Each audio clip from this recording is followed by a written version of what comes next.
Deal the last hand, Cole Braddock said, and pushed the deed to his ranch into the center of the table. The saloon went quiet.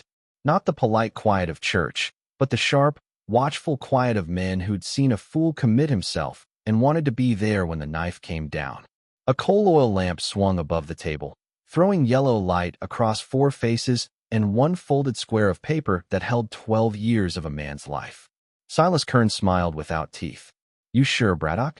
A man loses his land. He loses his name. I already lost the name, Cole said. Land's all that's left to bet. The dealer, a thin man with tobacco-stained fingers, looked at Cole once, then at Kern, then began to lay the cards. Outside, the Colorado wind rattled the boardwalk and dragged grit across the windows. The saloon smelled of whiskey, sweat, and the cold iron scent that Cole had come to know as bad luck. His own hands were steady. That was the strange thing.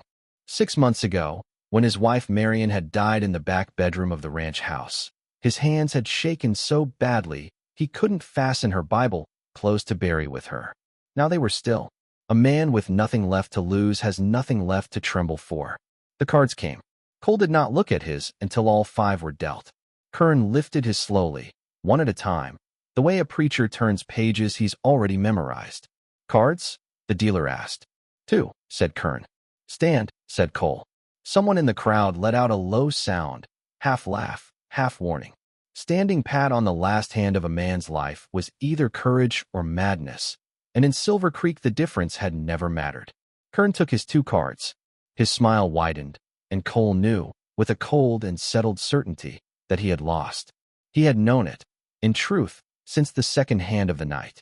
He had come to this table with $300, a saddle horse, a Winchester rifle, and the deed to 240 acres along the Pertory River. Now the horse belonged to a freighter from Trinidad, the rifle leaned against Kern's chair, and the $300 had gone the way of paper in a fire. Show, said the dealer. Cole laid down 2 pair. Jackson 8s. A dead man's hand. They called it once, though he did not know why. Kern laid down 3 queens. The saloon exhaled. Kern folded the deed into his vest pocket like a man tucking away a handkerchief and pushed back his chair. You can be off my property by noon tomorrow, Braddock. I'll be neighborly about it. Take your clothes and your Bible, if you own one still. Cole stood.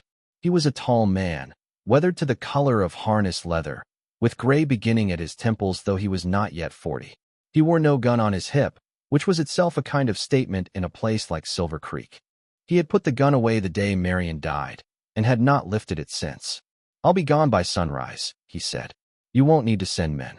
I know I won't, Kern said, and the way he said it was the first thing all night that put a chill in Cole's belly, because it was not a boast. It was a fact. Silas Kern owned the sheriff, the bank, and the water rights on 3 creeks. Now he owned the 4th.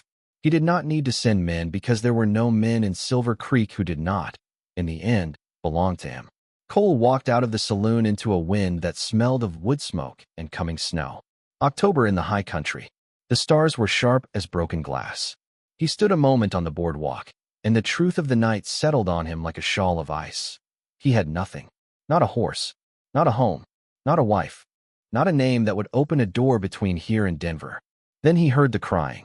It came from the alley behind the saloon, small and choked, the sound of a child trying not to be heard. Cole almost walked past. A man who has lost everything owes the world nothing, and he had earned the right to walk. But something in the sound was familiar. Not the voice. He did not know the voice, but the shape of the grief. He had heard Marion cry that way in the last weeks, when she thought he was asleep. He turned into the alley.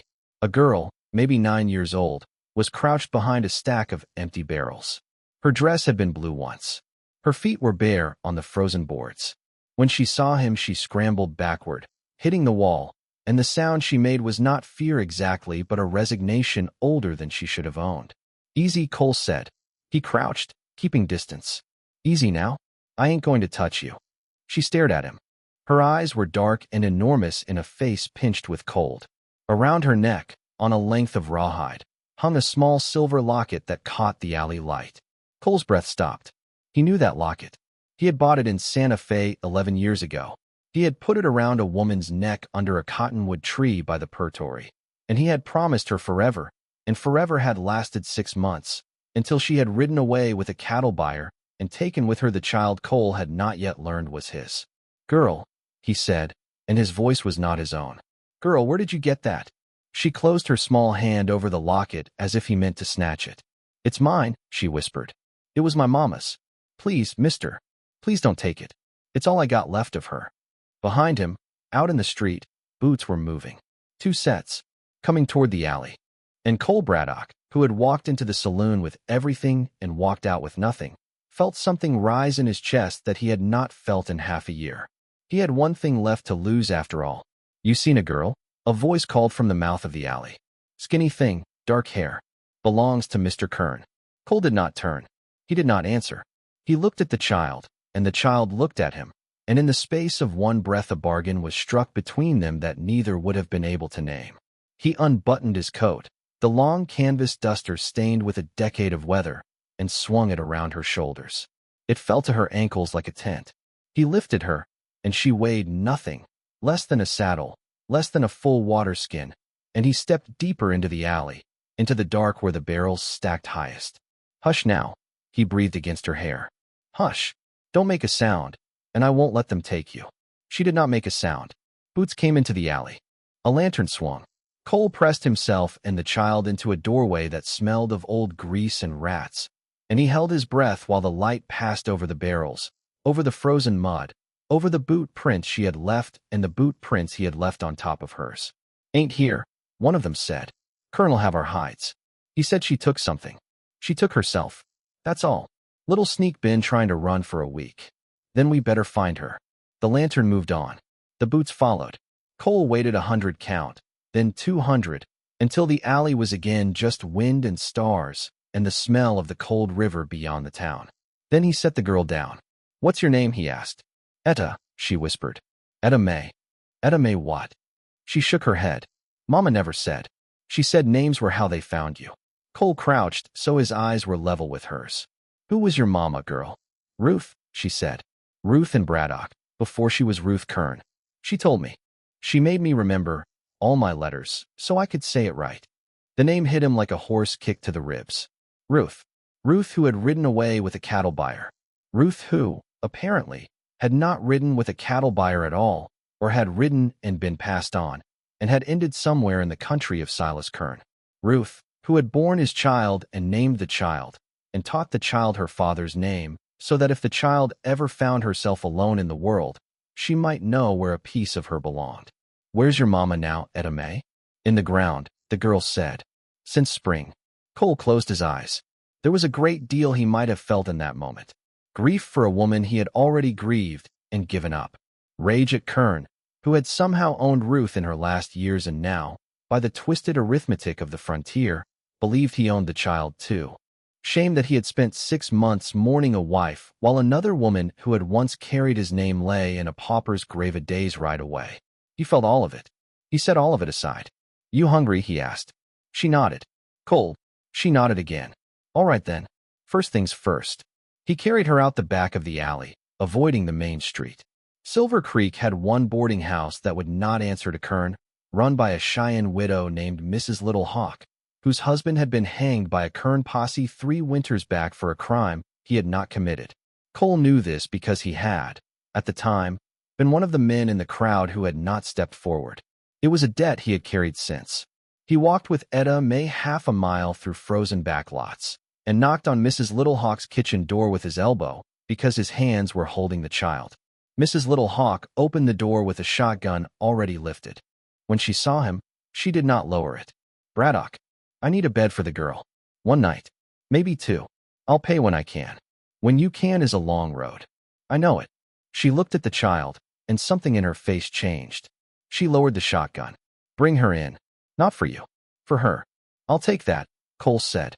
Inside, the kitchen was warm with a wood stove and the smell of beans and cornbread.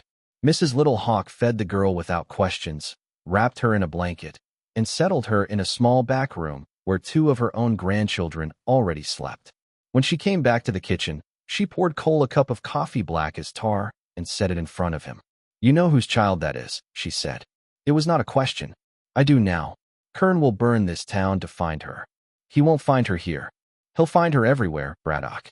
That is what men like Kern do. They find. And when they find, they take. And what they take does not come back the same, if it comes back at all.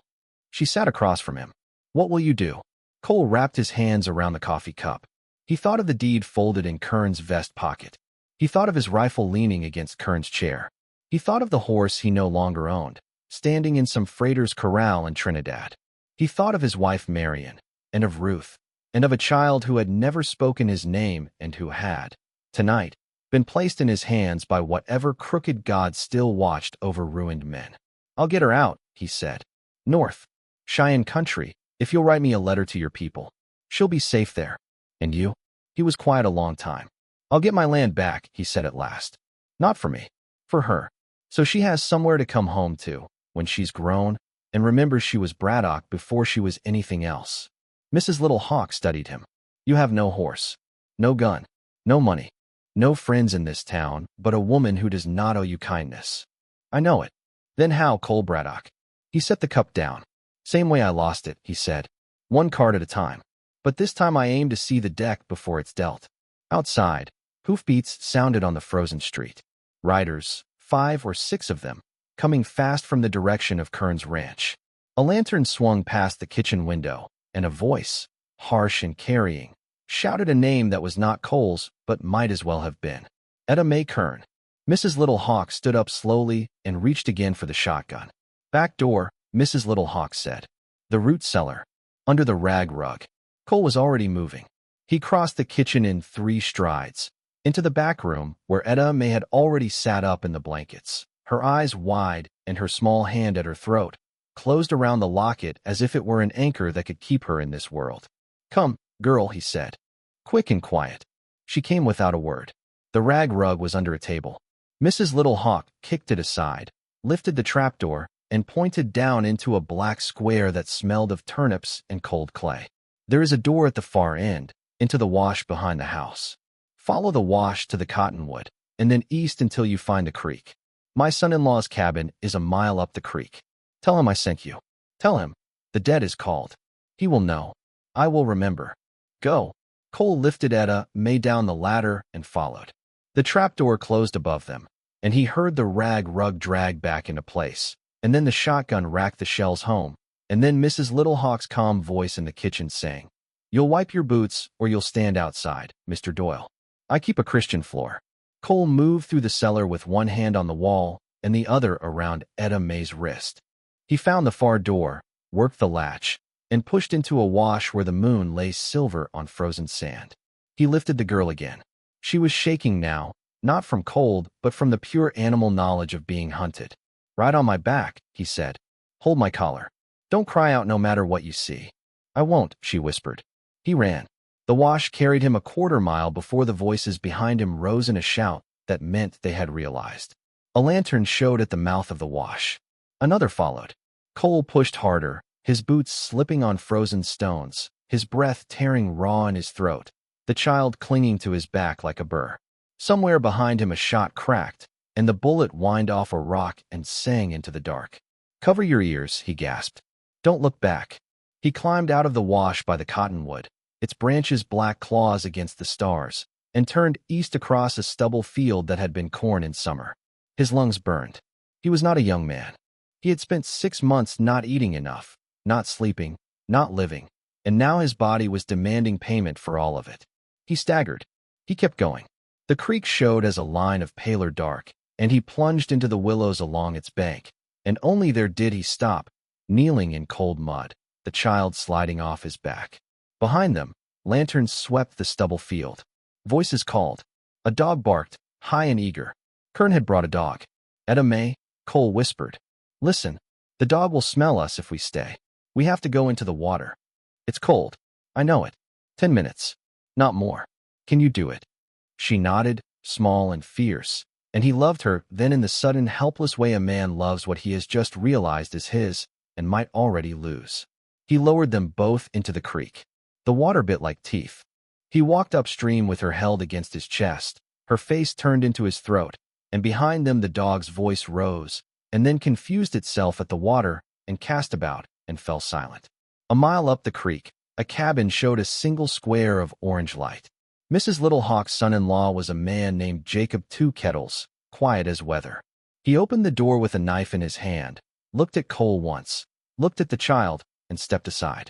He said no word until Cole had said the words "the dead is called," and then he only nodded and moved to build up the fire. By the fire, Etta May stopped shaking.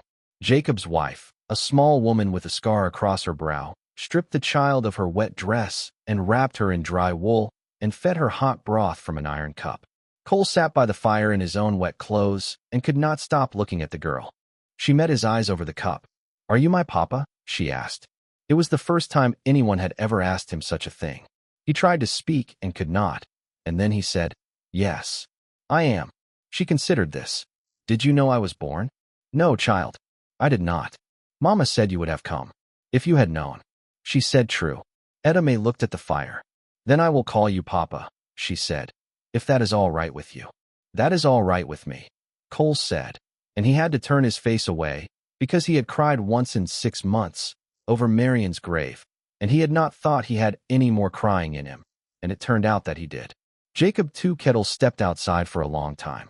When he came back in, he had a rifle across his arm and his face was drawn.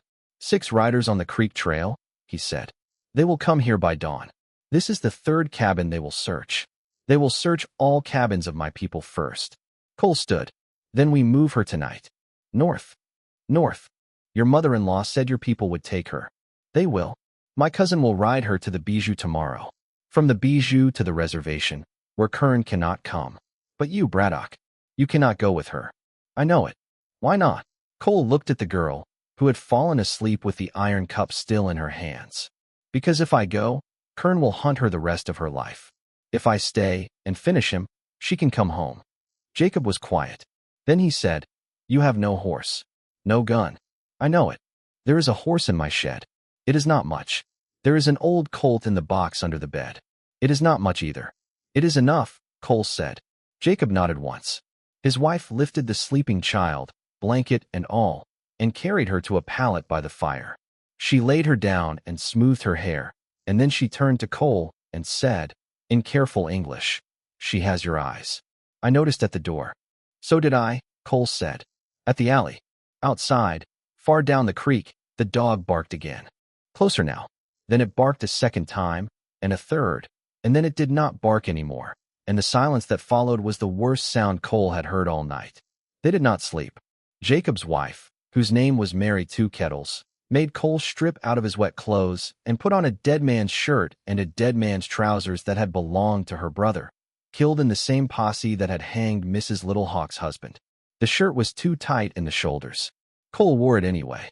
She fed him beans and cornbread, and made him drink coffee so hot it stripped the fear out of his throat, and she watched him eat with the careful attention of a woman making sure a debt she was owed would be strong enough to collect. "You will kill Silas Kern?" she asked, when the plate was clean. "I aim to," Cole said, "if it can be done without killing." She frowned. "Why without?" "Because the girl will ask, one day, and I would like to be able to tell her that her father did not become the thing he killed." Mary Two Kettles considered this. Then she nodded, slow. "That is a good answer. My brother would have said something like that. He was a fool too." Cole almost smiled. He went to the pallet by the fire, where Etta May slept, and he crouched beside her. Her face was turned toward the flames. In sleep she looked younger than 9, and older too, the way children do who have carried grown-up weights. The locket had fallen sideways on its rawhide cord, and lay open across her collarbone. Cole reached, and, very gently, turned it right. Inside the locket, on one side, was a tintype of Ruth as she had been at 20. On the other side was a tintype of a man he did not at first recognize, until he realized it was himself, taken in Santa Fe the week he had bought the locket, in a suit borrowed from a photographer for the sitting. He looked young in the picture. He looked, he thought, like a man who did not yet know that everything he loved could be taken. Ruth had kept the picture. She had kept it 11 years. She had carried it through whatever had happened to her, and she had put it around her daughter's neck before she died, and she had told the child, "This is your father." He closed the locket, softly, and sat back on his heels. Jacob Two Kettles was watching him from across the room. He said nothing. After a while he came over and sat beside Cole on the floor, and he handed Cole a small object wrapped in a scrap of hide. Cole unwrapped it. It was a silver dollar, worn thin, with a hole punched near the edge and a length of leather threaded through the hole. What is this? It was your wife's. Cole looked up sharply. Ruth's. She came here 2 winters ago. In the snow. She was already sick then. She had walked from Kern's ranch, 13 miles, with the child. My wife took her in. Ruth stayed 4 days. Then Kern's men came, and she went back with them, because she said the child would be safer inside the house than hiding on the plains in January. She left this behind. She said if a man ever came looking for the girl, and the man could describe the picture in the locket, give him this. So he would know she never stopped believing he would come. Cole closed his hand around the silver dollar. It was warm from Jacob's pocket. He could not speak for a long time. She waited, he said finally. She waited, Jacob agreed. It is what women do, sometimes, even when men do not deserve it. I did not know. No, you did not. If I had known, you would have come. She said that too. It is why she waited. Cole put the leather cord over his head. The silver dollar settled against his chest, cold at first, then warming to his skin. It felt heavier than a coin should. It felt like something that had been waiting to be picked up for 11 years. Mary Two Kettles came to the fire and knelt on Etta May's other side. She stroked the girl's hair. In the morning my cousin will come. He will take her north. She will be safe. She will grow up with my sister's children, who are good children. She will learn her mother's people and her father's people both, and she will be a strong woman. When can she come home? When you have made a home for her to come to. Cole nodded. Tell her, he stopped. He tried again. Tell her I did not know. About her. Tell her if I had known, nothing on this earth would have kept me from her. Tell her I will come for her when it is safe. Tell her the land will be waiting. I will tell her. And tell her, his voice cracked. He mastered it. Tell her her mother waited, and she was right to wait. I will tell her that too. They sat by the fire a long time then, not speaking. Outside the wind moved in the cottonwoods along the creek, and once, far off, a coyote called and was answered. The stars wheeled toward morning.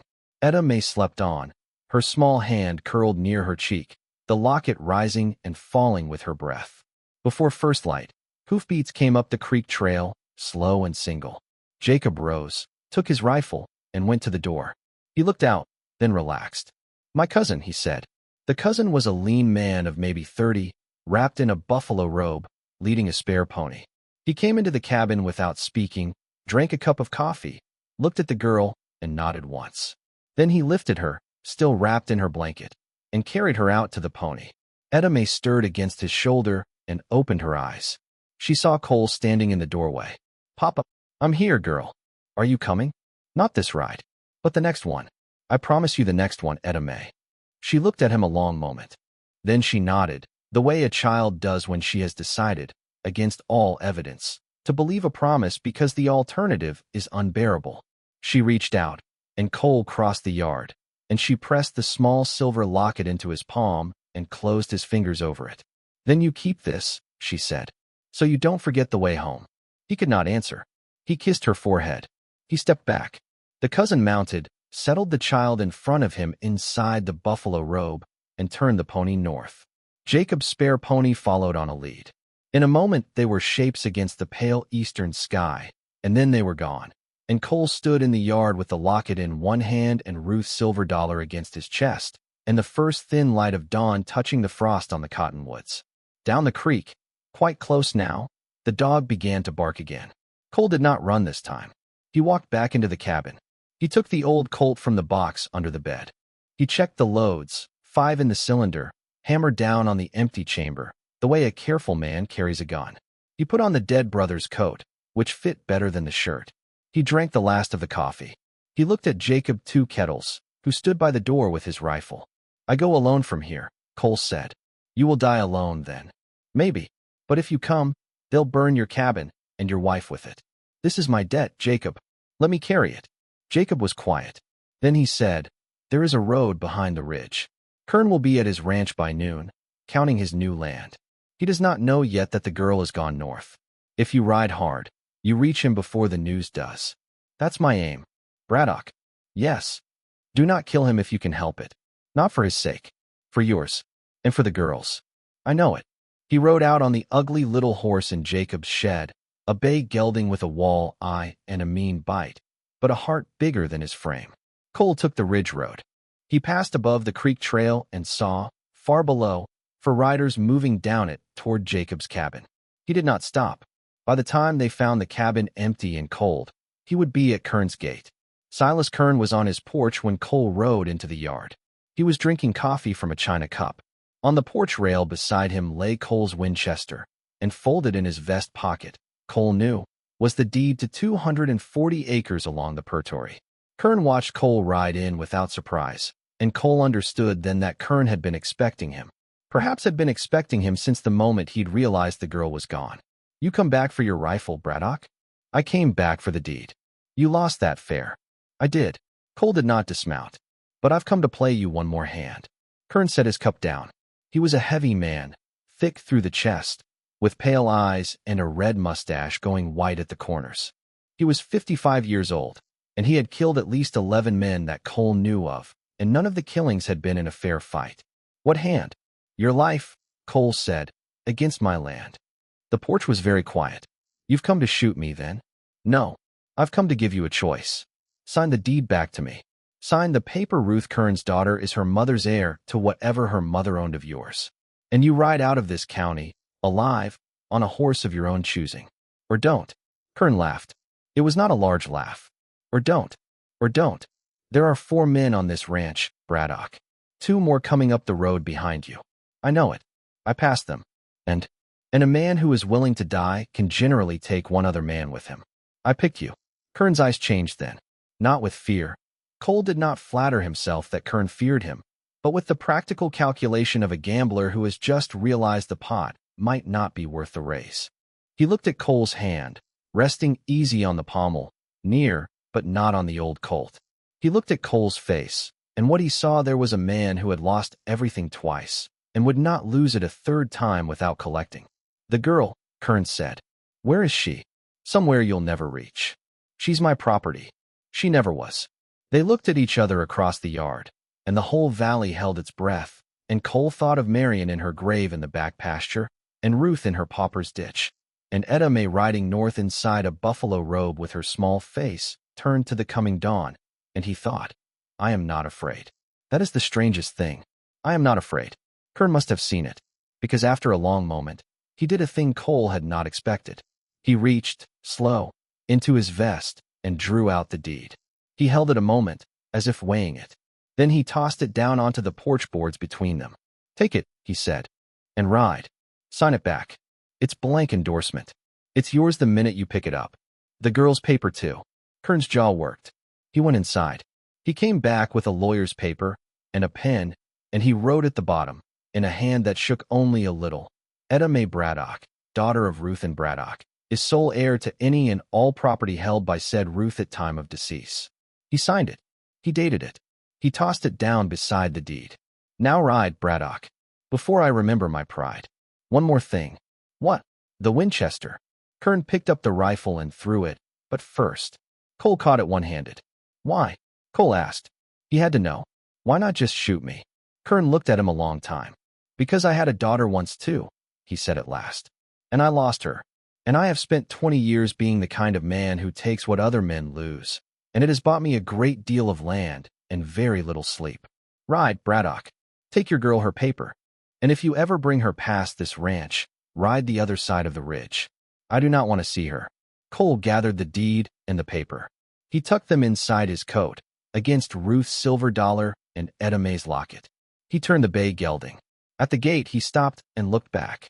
Silas Kern was still on his porch, a heavy man alone with a cold cup of coffee, and Cole understood, with a pity he had not expected to feel, that Kern had won every hand of cards he had ever played and had still, somehow, lost. Cole rode north.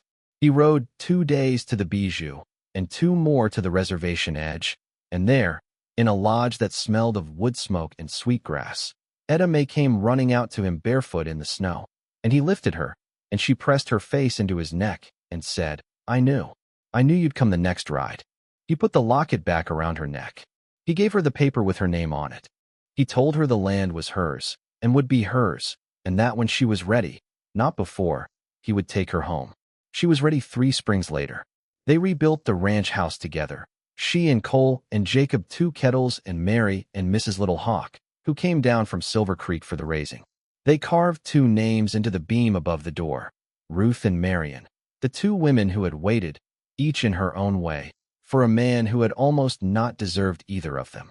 Silas Kern was found dead in his study the winter Etta May turned 12. Natural causes, the coroner said. His land went to a nephew in Missouri who sold it off in parcels, and Cole bought back, 1 small parcel at a time, the water rights on the Pertory. Years later, when Etta May was grown and had children of her own, she would tell them about the night her father, who had lost everything he owned in 1 card game, had walked out of a saloon into an alley and found, crying behind a stack of barrels, the one thing that had been worth more than everything he had lost. And on summer evenings, when the wind moved warm through the cottonwoods along the river, and the light lay gold across the 2 names carved in the beam, she would touch the small silver locket at her throat and think of a promise kept, and a road home that had been longer than any man should have walked, but not, in the end, longer than a father would.